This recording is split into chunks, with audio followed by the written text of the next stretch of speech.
നമസ്കാരം.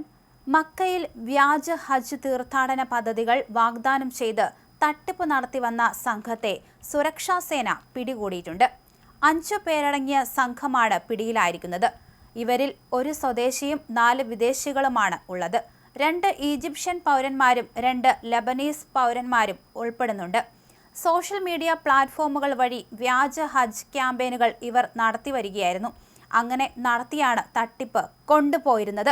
രഹസ്യ വിവരത്തിന്റെ അടിസ്ഥാനത്തിൽ നടത്തിയ പരിശോധനയിൽ ഇവരുടെ പക്കൽ നിന്നും വലിയ തുകകളും തട്ടിപ്പിനായി ഉപയോഗിച്ച കമ്പ്യൂട്ടറുകളും കണ്ടെടുത്തിട്ടുണ്ട്.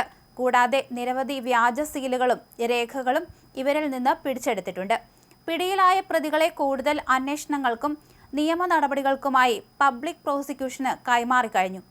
അനധികൃതമായ ഹജ്ജ് സേവനങ്ങളെക്കുറിച്ച് ജനങ്ങൾ ജാഗ്രത പാലിക്കണമെന്ന് തന്നെയാണ് അധികൃതർ അറിയിച്ചിരിക്കുന്നത്.